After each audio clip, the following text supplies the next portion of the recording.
సిద్ధాంతం బలంగా ఉంది, అత్యంత బలంగా ఉంది తమిళనాడులో. వాళ్ళు ఆ ద్రవిడ సిద్ధాంతం పట్ల పెరియార్ రామస్వామి నాయకర్ దగ్గర నుంచి ఏదైతే వాళ్ళు ఒక ద్రవిడ ఏదైతే హిందీని వ్యతిరేకిస్తున్నారు, హిందూ మతాన్ని వ్యతిరేకిస్తున్నారు, ఏదైతే వాళ్ళు మా ద్రవిడ కల్చర్ మేము సెపరేట్, అక్కడ చాలాసార్లు మీరు మనం నమ్మటానికి కూడా చాలా కష్టంగా ఉంటుంది. రావణుణ్ణి పూజించే పండుగలు ఉంటాయి, రావణుడికి గుళ్ళు ఉంటాయి, రావణుడికి ప్రస్తుతించే పూజించే సంప్రదాయం కూడా అక్కడ ఉంది. అంటే రాముడు మా దేవుడు కాదు, లేదు ఏదైతే మీరు హిందూ మతంలో చెప్తున్న దేవుళ్ళు కూడా మా దేవుళ్ళు కాదు. మీ రాముడు, మీ ఆర్యుడైన మీ రాముడు వచ్చేసి ద్రవిడ అయినా మా రావణ్ణి సంహరించాడు, మేము అందుకని మేము రామాయణాన్ని అంగీకరించము, మేము శ్రీరామనవమి జరుపుకోమని చెప్పుకునే ఒక కల్చర్ ఏదైతే బలంగా ఉందో, అక్కడ భాషాపరంగా కల్చర్ పరంగా చాలా స్ట్రాంగ్ ద్రవిడియన్ కల్చర్ ఉందో, ఆ తమిళనాడుని దెబ్బ కొట్టాలనేది బీజేపీ ఎప్పటి నుంచో ప్రయత్నం చేస్తుంది.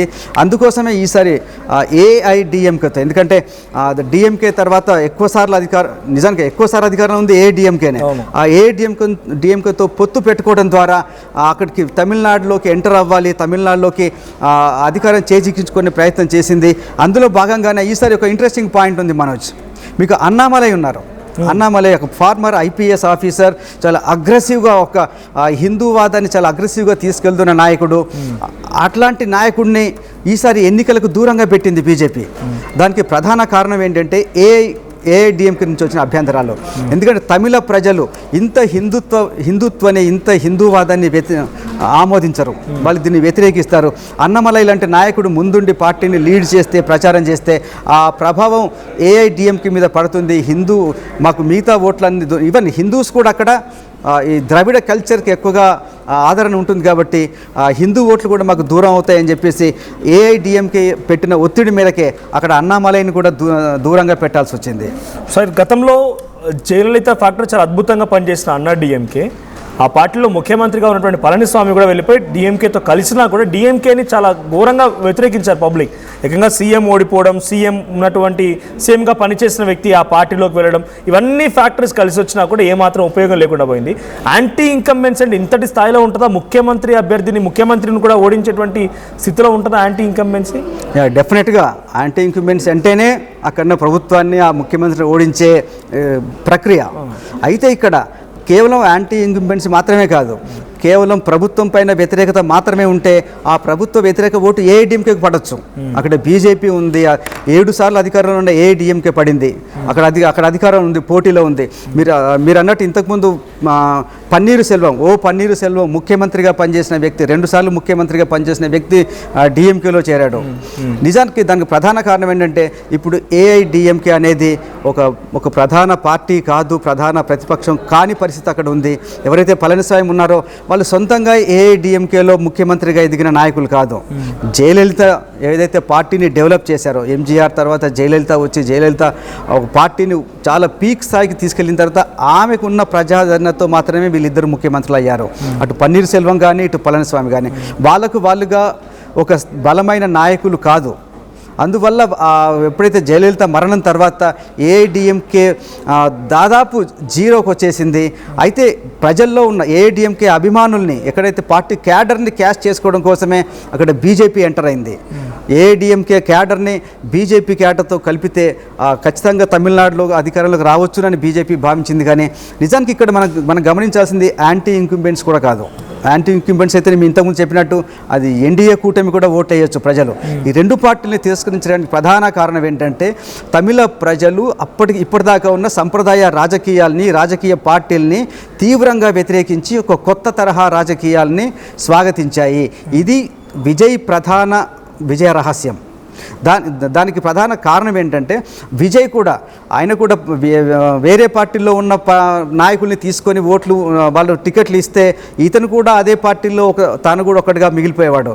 అలా కాకుండా ఒక కారు డ్రైవర్ కొడుకు కావచ్చు, మామూలు లాయర్లకి, డాక్టర్లకి, ఇతర రకాల ఎంప్లాయీస్కి, చిన్న వ్యాపారాలు చేసుకునే వాళ్ళకి, ఉద్యోగాలు చేసుకునే వాళ్ళకి మనం అంతకుముందు కూడా చూసాం. ఢిల్లీలో కేజ్రీవాల్ కూడా ఇలాంటి వ్యూహంతోనే ముందుకెళ్ళి అక్కడ సక్సెస్ కాగలిగారు.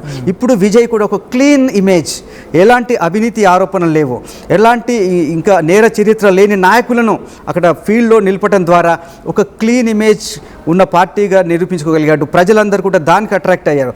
అక్కడ టీవీకేకున్న ఒక అవినీతి లేని ఒక పార్టీగా, లేదా ఏ పార్టీ ఏ నాయకుడు కూడా అవినీతి ముద్ర లేకపోవడం వల్ల ప్రజలందరూ కూడా ఇలాంటి పార్టీ కావాలి, ఒక కొత్త పార్టీ, కొత్త తరహా పార్టీ, కొత్త సంప్రదాయ పార్టీ కాకుండా ఒక కొత్త రాజకీయం కోసం ప్రజలు చూస్తున్నారు. ఇది విజయ రహస్యం. ఫైనల్గా సార్, త్రిష ఫ్యాక్టర్. సో నటి త్రిష కూడా ఇప్పుడు కంగ్రాచులేట్ చేయడానికి వెళ్ళింది. గతంలో తను మాట్లాడిన ఒక వీడియో సెన్సేషన్ అవుతుంది, ముఖ్యమంత్రి కావాలనుకుంటున్నానని చెప్పి. సో ఇప్పుడు ఈ గవర్నమెంట్లో డెఫినెట్గా బయటికి వచ్చి తను ప్రచారం చేయకపోయినా, పార్టీ కండవాక వేయకపోయినా, ఏం లేకపోయినా కూడా, సో ఒక్కసారి తను కూడా ఇక్కడ ఏదైనా గవర్నమెంట్లో కీ పొజిషన్లో ఉండే అవకాశం ఉంటుందా? అటువంటి సిచ్యువేషన్ ఉంటుందా? ఇప్పటికిప్పుడు అలాంటి పరిస్థితి ఏమాత్రం ఉండదు. ఎందుకంటే ఇప్పటికే కొంత డిస్టర్బెన్స్ జరిగింది. దీనివల్ల విజయ్ తను కొంత నిందలు మోయాల్సి వచ్చింది. నిజానికి మంచి ఫ్రెండ్ అయి ఉండొచ్చు, కలిసి చాలా సినిమాలో యాక్ట్ చేశారు కాబట్టి దీన్ని అంటే వాళ్ళిద్దరి మధ్యలో ఉన్న ఒక స్నేహాన్ని బీజేపీ కావచ్చు, లేదా డిఎంకే కావచ్చు, ఇతర పార్టీలు అతని క్యారెక్టర్ని అసాసిన్ చేసి అతని క్యారెక్టర్ మీద ఒక మరకేసే ప్రయత్నం చేశారు. ఇది అతనికి కొంత ఇబ్బంది కలిగించిన వ్యక్తిగతంగా. అతని కుటుంబంలో చాలా విభేదాలు రావడానికి కారణమైంది. దీన్ని ఆసరా చేసుకొని ఆయన భార్య చేత కేసులు వేయించారు, ఆయన వ్యక్తిగత జీవితాన్ని దెబ్బతీసే ప్రయత్నం చేశారు. దీనివల్ల మళ్ళీ దీనికి ఇలాంటి రూమర్స్కి ఒక బలం చేకూర్చేలాగా విజయ్ ఇప్పటికిప్పుడు అలాంటి ప్రయత్నం చేసే అవకాశం లేదు.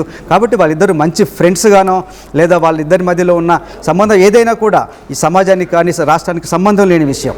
కాబట్టి మళ్ళీ అట్లాంటి ఏదన్నా ఒక రూమర్స్కి అవకాశం ఇచ్చే పరిస్థితి కానీ అలాంటి పని ఇప్పటికిప్పుడు విజయ్ చేయకపోవచ్చు. కాకపోతే వాళ్ళ స్నేహం కంటిన్యూ అవుతుంది. ఆమె బ్యాక్ ఎండ్లో నుంచి ఆయన కావాల్సిన సలహాలు ఇవ్వచ్చు, ఇతర సపోర్ట్ చేస్తే అవకాశం ఉంది. బట్ టీవీకే విజయ్ ఇంతటి అద్భుతమైన రిజల్ట్ రాణించగలుగుతారని చెప్పి ఎవరు అనుకోలేదు. ఎగ్జిట్ పోల్ ఫలితాలు తారుమారైపోయాయి, అందరి అంచనాలను తారుమారు చేస్తూ ఈరోజు ఆయన అధికారికంగా ఇక మరి కాసేపటి అనౌన్స్మెంట్ రాబోతోంది. He would be the CM of Tamil Nadu.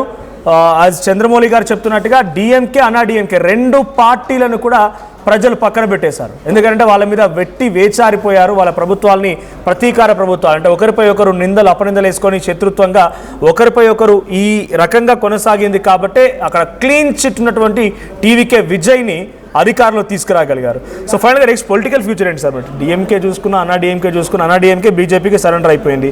DMK ముఖ్యమంత్రి అభ్యర్థి ఏకంగా ఓడిపోతున్నాడు అంటే వీళ్ళ పొలిటికల్ ఫ్యూచర్ ఎలా ఉంటుంది? డెఫినెట్గా అంటే గతంలో కూడా ముఖ్యమంత్రులు ఓడిపోయిన సందర్భాలు ఉన్నాయి.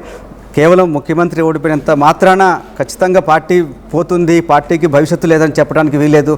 కాకపోతే ఇప్పుడు మెజారిటీ పార్టీలు ఏవైతే ఉన్నాయో, ముఖ్యంగా డిఎంకే ఇప్పటికీ స్ట్రాంగ్గా ఉంది. స్టాలిన్ ఇప్పటికీ ఒక పెద్ద బలమైన నాయకుడు ఉన్నాడు. ఆయనకు బలమైన రాజకీయ వారసత్వం ఉంది. వాళ్ళ నాన్న దాదాపు 5 సార్లు ముఖ్యమంత్రిగా చేసిన వారసత్వం ఉంది.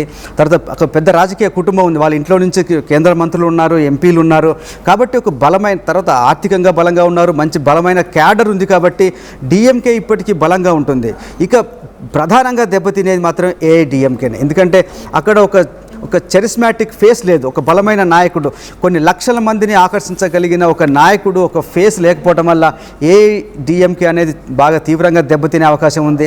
బహుశా వచ్చే ఎన్నికల నాటికి ఏఐడిఎంకే క్యాడర్ అంతా కూడా టీవీకే వైపు, విజయ్ వైపు వెళ్ళిపోవటం వల్ల ఎప్పుడు కూడా 3 పార్టీలు అనేవి బలంగా ఉండటం సాధ్యం కాదు. ఏదో 2 పార్టీల మధ్యలోనే పోటీ ఉంటుంది. బహుశా ఇప్పటికున్న పరిస్థితులను బట్టి అటు స్టాలిన్ ఉన్నారు, స్టాలిన్ తర్వాత స్టాలిన్ కొడుకు కూడా ఉన్నాడు. కాకపోతే ఇప్పుడు ఏఐడిఎంకేలో చూసినప్పుడు ఒక బలమైన నాయకత్వం కనిపించని పరిస్థితి ఉంది. కాబట్టి బహుశా ఏఐడిఎంకే ఇంకా వచ్చే 5 ఏళ్లలో కొంత కనుమరుగయ్యే అవకాశం ఉంది. దానికి ఉన్న క్యాడర్ ఇప్పటికే చూసాం మనం. ఇంతకుముందు అనుకున్న మనం పన్నీర్ సెల్వం ముఖ్యమంత్రిగా చేసిన నాయకుడే డిఎంకే వైపు వెళ్ళాడు. ఇంకా చాలామంది మంత్రులు కానీ, ఎమ్మెల్యేలు, ఇతర క్యాడర్ కూడా అటు డిఎంకే వైపు కానీ, ఇటు టీవీకే వైపు అని వెళ్ళి బహుశా నెక్స్ట్ కమింగ్ డేస్లో ఇటు డిఎంకే అండ్ టీవీకే మధ్యలోనే ప్రధాన పోటీ ఉండి ఏఐడిఎంకే ఒక నామమాత్రంగా మిగిలిపోయే అవకాశం ఉంది. బట్ ఒకసారి వెస్ట్ బెంగాల్ సార్, వెస్ట్ బెంగాల్లో దీదీ ఆల్మోస్ట్ 14 సంవత్సరాల 327 రోజులు పరిపాలించారు. 3 కాన్సిక్యూటివ్ టైమ్స్. అక్కడ ఎటువంటి అవకాశం కూడా లేదు వేరే పార్టీకి. సో బీజేపీ 2016లో గెలిచింది 3 స్థానాలు, 2021 గెలిచింది 77 స్థానాలు. ఇప్పుడు ఆకంగా 190 కనీసం ఊహకందనేటువంటి రీతిలో అద్భుతంగా ముందుకెళ్ళగలిగింది. సో ఆల్మోస్ట్ తను స్వీప్ ఇక కంప్లీట్గా కొలాప్స్ అయిపోయారు. అంతటి స్థాయిలో ఘోర పరాజయాన్ని చవి చూసారు దీది. సో తన పొలిటికల్ ఫ్యూచర్ ఏముండబోతోంది? బీజేపీ ఈ ఉత్సాహంతో ఇంకా ఎటువంటి వాటిపైన స్కెచెస్, అప్కమింగ్ ఎలక్షన్స్ అంటే ఆల్మోస్ట్ 2.5 yearsలో తెలుగు స్టేట్స్లో ఎలక్షన్స్ ఉండబోతున్నాయి. ఇంకా ఎటువంటి స్కెచెస్ కొత్త రూపాల్లో బీజేపీ రాబోతోంది?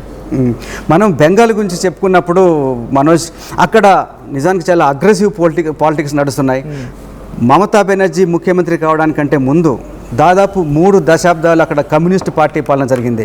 కమ్యూనిస్ట్ పార్టీ పాలనలో ప్రతిపక్షాల మీద చాలా తీవ్రమైన అణచివేత జరిగింది. ఆ అణచివేతకు వ్యతిరేకంగా మమతా బెనర్జీ చాలా తీవ్రమైన పోరాటం చేశారు. వీధి పోరాటాలు చేసి కమ్యూనిస్టు పార్టీల్ని బాహాబాహి ఎదుర్కొని అక్కడ అధికారంలోకి రాగలిగారు. అధికారంలోకి వచ్చిన మమతా బెనర్జీ దాదాపు మీరు అన్నట్టు 14 సంవత్సరాల సమ్ డేస్ అధికారంలో ఉన్న మమతా బెనర్జీ ముఖ్యమంత్రి అయిన తర్వాత కూడా బీజేపీ కావచ్చు, కాంగ్రెస్, కమ్యూనిస్టు పార్టీల కార్యకర్తలపైన కూడా విపరీతమైన ఒక అణచివేత అయితే జరిగింది.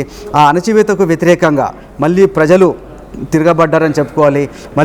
బహుశా మళ్ళీ ఇంకొక 2 పర్యాయాలు 3 పర్యాయాలు బీజేపీ అధికారంలో ఉండే అవకాశం ఉంది. ఇక్కడ ఏమైంది, ఒక్కసారి మమతా బెనర్జీ అధికారంలోకి వచ్చిన తర్వాత మళ్ళీ కమ్యూనిస్టులు కానీ కాంగ్రెస్ కానీ ఎదగలేని పరిస్థితి క్రియేట్ చేశారు. ఇప్పుడు బహుశా బీజేపీ కూడా మళ్ళీ మమతా బెనర్జీ పార్టీ మీద ఖచ్చితంగా కేసులు పెడతారు. వాళ్ళ బలమైన నాయకుల మీద, ముఖ్యమైన నాయకుల మీద, ఇంక్లూడింగ్ మమతా బెనర్జీ మీద కేసులు పెట్టి ఖచ్చితంగా వాళ్ళని విచారణ పేరుతోటి ఖచ్చితంగా వేధించే అవకాశం అయితే ఉంటుంది. అక్కడున్న సంప్రదాయాన్ని బట్టి చూస్తుంటే మరో 2 పర్యాయాలు 3 పర్యాయాలు బీజేపీ అధికారంలో కొనసాగే అవకాశమే కనిపిస్తుంది. అంటే మమతా బెనర్జీ పైన ప్రతీకారం తెచ్చుకోబోతుందా బీజేపీ?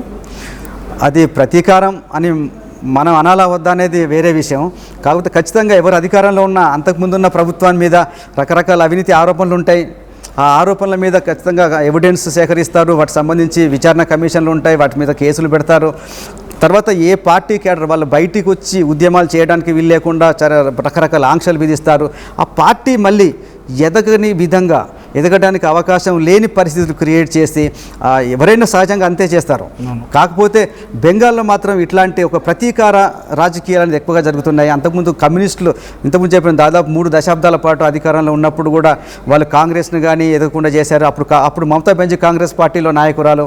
తను కాంగ్రెస్తో విభేదించి టీఎంసీ పెట్టుకున్న తర్వాత చాలా అణచివేత ఎదుర్కొని దాదాపు వీధి పోరాటాలు చేశారు, కమ్యూనిస్టులతో చేసి గెలిచారు. బహుశా ఇప్పుడు కూడా మళ్ళీ మమతా బెనర్జీ బీజేపీతో అలాంటి వీధి పోరాటాలు చేసే అవకాశం ఉంటుంది.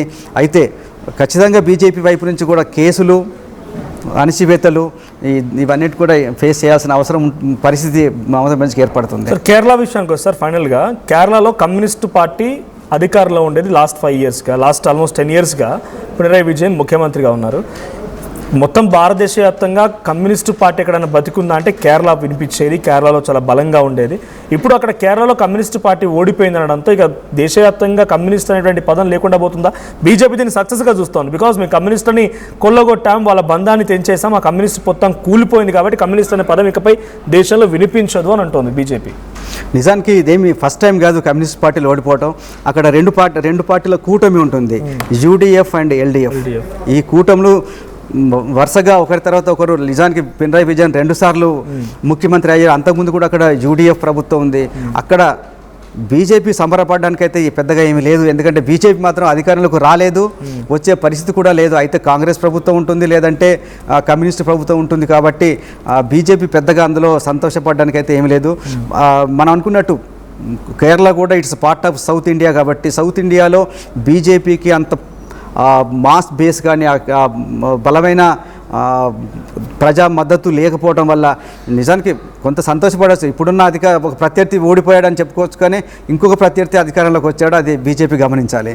ఓకే, సో యాజ్ లైక్ అక్కడ నార్త్ ఇండియాలో జరుగుతున్నట్టుగా ఇంత వాస్ట్గా 2016లో 3 seats, 2021లో 77 సడన్గా గవర్నమెంట్ ఏర్పాటు చేసినట్టుగా ఇక్కడ వాళ్ళకి వచ్చిన ఓటింగ్ పర్సంటేజ్తో రేపటి రోజున ఇంకా ఇక్కడ అప్గ్రేడ్ అయిపోయి వాళ్ళు ప్రభుత్వాన్ని ఏర్పాటు దిశ సౌత్ ఇండియాలో జరుగుతా, అది కేరళనే కానీ, ఆంధ్రప్రదేశ్ కానీ, తెలంగాణ కానీ, అండ్ లైక్ కర్ణాటక కానీ ఈ స్టేట్స్లో జరగవచ్చు. డెఫినెట్గా జరుగుతుంది. అసలు బీజేపీ టార్గెట్ దాదాపు బీజేపీ నార్త్ ఇండియా అంతా క్లీన్ స్వీప్ చేసింది. దక్షిణ భారతదేశం మాత్రమే బీజేపీకి కొరకరాని కొయ్యగా ఉంది. దానికి ప్రధాన కారణం దక్షిణ భారతదేశంలో ఉన్న ఒక డిఫరెంట్ ద్రవిడియన్ కల్చర్. ఇక్కడి ప్రజలకు హిందీ భాషతో సంబంధం లేదు. తర్వాత చెప్తే నిజానికి ఇక్కడ ఒక ద్రవిడ కల్చర్ ఉంది. కొంత హిందూ మతానికి వ్యతిరేకంగా అనుకోవచ్చు, కొంత కమ్యూనిస్ట్ పార్టీల ప్రభావం ఎక్కువ ఉంది. అందువల్ల ఇక్కడి ప్రజలు మతం ఆధారంగా పోలరైజ్ కావటం, మతం ఆధారంగా విడిపోవటం అనేది సాధ్యం కాదు. ఇక్కడ ఏంటంటే కొంత కులపరంగా విడిపోయిన సంఘటనలు ఉన్నాయి, కానీ మతం ఆధారంగా విడిపోవటం అనేది దక్షిణ భారతదేశంలో సాధ్యం కాదు. పైగా ఇక్కడి ప్రజలు ఎక్కువగా అంటే హిందీని కానీ లేదా ఏదైతే బీజేపీ తీసుకొస్తున్న హిందూ పోలరైజేషన్ అనేది అంత ఈజీగా జరగదు. అందువల్ల ఇప్పటికిప్పుడుగా బీజేపీకి సౌత్ ఇండియాలోకి రావటం అనేది సాధ్యం కాదు. అయితే బీజేపీ వైపు నుంచి మాత్రం ఆ ప్రయత్నం నిర్విరామంగా జరుగుతూ ఉంటుంది. కొంత ఆ ప్రయత్నంలో కొంత సక్సెస్ కాగలుగుతుంది. ఆల్రెడీ మనం చూసే తెలంగాణలో కూడా ఇప్పటికే 8 మంది ఎమ్మెల్యేలు ఉన్నారు, హైయెస్ట్. అలాగే 8 మంది ఎంపీలు ఉన్నారు, ఇది కూడా చాలా హైయెస్ట్. ఇప్పటిదాకా ఎప్పుడు రాలేదు. ప్రతి ఎన్నికకు కూడా బీజేపీ తన బలాన్ని పెంచుకుంటూ పోతుంది. అది కర్ణాటకలో జరుగుతుంది, అలాగే తమిళనాడులో జరుగుతుంది, కేరళలో కూడా జరుగుతుంది. ఇప్పుడు ఆల్మోస్ట్ ఈ ఎలక్షన్ రిజల్ట్స్లో కూడా ఓటింగ్ పర్సంటేజ్ పెరిగింది, వాళ్ళకి డెఫినెట్గా పెరుగుతుంది. ఓటింగ్ పర్సంటేజ్ పెరుగుతుంది, సీట్లు కూడా పెరుగుతున్నాయి. అయితే ఇది అధికారంలోకి రాగలిగినంతగా పెరగటానికి ఇంకా చాలా టైం పడుతుంది. అంత ఇమీడియట్గా సాధ్యం కాదు. ఇంకా ఇంకో 4 ఎలక్షన్లు పట్టవచ్చు, 5 ఎలక్షన్లు పట్టవచ్చు. అది కొంచెం సుదూర స్వప్నంగానే ఉంటుంది ప్రస్తుతం బీజేపీకి. కాకపోతే ఆల్రెడీ మనం చూసాం, కర్ణాటకలో వాళ్ళు అధికారంలోకి వచ్చారు, మళ్ళీ ఓడిపోయినా చాలా బలమైన పార్టీగా ఉంది కర్ణాటకలో. ఇప్పటికీ వాళ్ళు చాలా బలంగా ప్రయత్నం చేస్తున్నారు. ప్రతి రాష్ట్రంలో కూడా వాళ్ళకి ఏదైతే ఉందో ఆ హిందూ వాదాన్ని, ఆ హిందూ పోలరైజేషన్ని చాలా బలంగా తీసుకెళ్ళడానికి ప్రయత్నం చేస్తూ కొద్దిగా సక్సెస్ అవుతున్నారు. బట్ లెటస్ అంత ఇమీడియట్గా తెలంగాణలో కావచ్చు, తమిళనాడులో కావచ్చు, మరో ఏపీలో కావచ్చు, ఇప్పటికిప్పుడుగా అంటే సమీప భవిష్యత్తులో బీజేపీ అధికారంలోకి రావడానికి అయితే పరిస్థితులు అనుకూలంగా లేవు. Thank you sir. సో మొత్తంగా టీవీకే విజయ్ ఆయన సాధించిన సీట్లే పెద్ద మొత్తంలో ఇప్పుడు దేశవ్యాప్తంగా చర్చనీయాంశంగా మారాయి. ఎవరికి ఊహకందని రీతిలో కనీసం అంచనా లేని విధంగా ఆయన ఆ స్థాయిలో రాణించగలిగారు. ఒకసారి మనం విజువల్తో చూస్తున్నాం. టీవీకే విజయ్ నివాసం దగ్గర ఆ సెలబ్రేషన్ సంబంధించి వీడియోస్ వస్తూ ఉన్నాయి. టీవీకే విజయ్ నివాసం దగ్గరికి భారీ మొత్తంలో పోలీస్ ఆఫీసర్ చేరుకుంటున్నారు. వారంతా అక్కడ భారీ బందోబస్తులు ఏర్పాటు చేస్తున్నారు, భద్రతా ఏర్పాట్లని కొనసాగిస్తూ ఉన్నారు. సో ఇప్పటికే విజయ్ నివాసం దగ్గరికి గెలిచినటువంటి ఒక్కో ఎమ్మెల్యే లీడ్ కొనసాగిస్తున్నారు, లేదా గెలిచిన వాళ్ళంతా కూడా ఆయన ఏర్పాటు చేసినటువంటి క్యాంప్ రిసార్ట్ వరకు కూడా వస్తున్నట్టు తెలుస్తోంది. ఆల్రెడీ మొదలైంది మంత్రివర్గంలో ఎవరెవరికి అవకాశం ఇవ్వాలి, ఎవరు ఉంటారు ఏంటి అనేది. డెఫినెట్గా ఆయన మరింతగా దీన్ని ముందుకు తీసుకెళ్ళాలి. సామాన్యుల పార్టీగా ఉంటాం, సామాన్యులకి దగ్గరగా ఉంటామని చెప్పి ఆయన చెప్తున్నారు. కాబట్టి అక్కడ ఆయన కారు డ్రైవర్కి ఇచ్చినటువంటి చోట కారు డ్రైవర్ కుమారుడికి ఇచ్చిన చోట ఆయన గెలుస్తున్నారు శబర్నాథన్. కాబట్టి ఆయనని మంత్రివర్గంలోకి తీసుకుని ఆశ్చర్యపోకండి. చాలామంది ఆయనకి అవకాశం ఇచ్చిన దాంట్లో, సీట్లు ఇచ్చిన దాంట్లో అడ్వకేట్లు, డాక్టర్లు, ఒక సామాన్యమైనటువంటి విద్యార్థి నాయకులు అందరూ ఉన్నారు. మహిళలకు కూడా చాలా అద్భుతమైన అవకాశాలు ఇచ్చారు ఆయన. సో ఒక్కసారి ఆ ఎంజాయ్మెంట్ సంబంధించి, ఆయన సెలబ్రేషన్ సంబంధించి ఒక ఆధారిత వీడియో ఉంది. ఆయన సంబరాలు అంబరాన్ని అంటున్నాయి. ఒకసారి వీడియో చూద్దాం.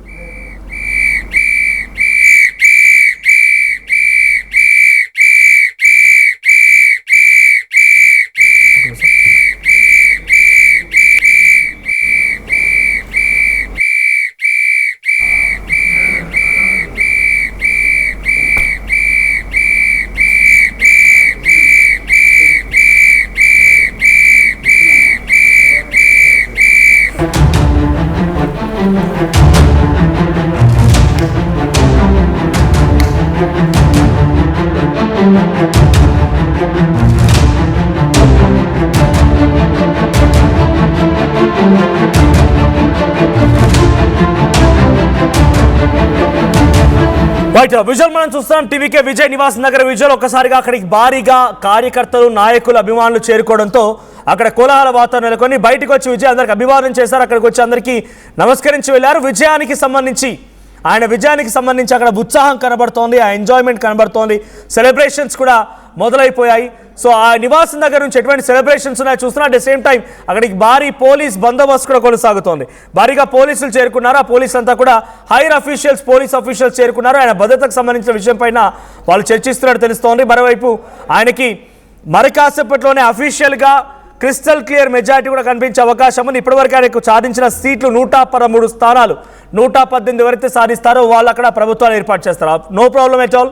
ఆయన సైద్ధాంతికంగా నా శత్రువు బీజేపీ అని చెప్పాడు. కాబట్టి బీజేపీ కానీ అటువైపు అన్నాడీఎంకేతో పొత్తు వెళ్ళే అవకాశం లేదు, డిఎంకేతో కూడా కలిసే అవకాశం లేదు. కానీ కాంగ్రెస్ కానీ ఇతరత్ర డిఎంకేతో పొత్తున్నటువంటి ఇతర పార్టీలు ఏమైనా కనుక తనతో పాటుగా జత కడతారంటే ఆహ్వానించే అవకాశం అయితే ఉంది. వాళ్ళు కూడా సిద్ధంగా ఉన్నారు.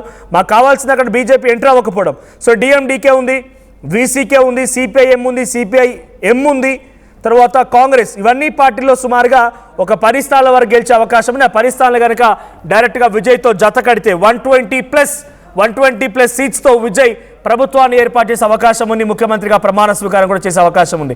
ఈరోజు మరి కాసేపట్లో ఇంకొక ½ అవర్ to 1 hourలో అఫీషియల్ రిజల్ట్స్ అనౌన్స్మెంట్ వచ్చే అవకాశం ఉంది. సో ఇప్పటివరకు 113 స్థానాల్లో విజయ్ విజయం సాధించారు. అన్నా డిఎంకే 58 స్థానాలు, డిఎంకే 62 స్థానాలు. సో అన్నా డిఎంకే వెనకంజలోకి వెళ్ళిపోయింది. ఇక్కడ స్థానాన్ని డిఎంకే భర్తీ చేసింది 68 స్థానాలతో. రెండో స్థానంలో డిఎంకే ఉంది, మూడో స్థానంలో అన్నా డిఎంకే ఉంది. ఇక వెస్ట్ బెంగాల్ సంగతి తెలిసిందే, తృణమూల్ కాంగ్రెస్ ఓడిపోయింది.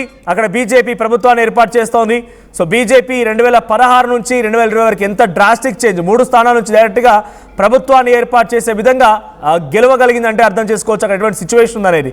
ఇక అస్సాంలో బీజేపీ ప్రభుత్వం అధికారాన్ని చేపట్టింది. ఇక పుదుచ్చేరిలో కూడా ఎన్డీఏ కూటమి ప్రభుత్వం 15+ ప్లేసెస్తో అక్కడ కూడా వాళ్ళు అధికారాన్ని చేపడుతూ ఉన్నారు. అండ్ మరోవైపు అటు కేరళలో యూడిఎఫ్ ఇప్పటికే ఆల్రెడీ ఒక కుమ్ములాట మొదలైంది. కేసీ వేణుగోపాల్ ముఖ్యమంత్రి అని, లేదంటే సతీష్ ముఖ్యమంత్రి అని, సుధాకరన్ ముఖ్యమంత్రి అని చెప్పి మేమని పోరాటం కూడా మొదలైపోయింది.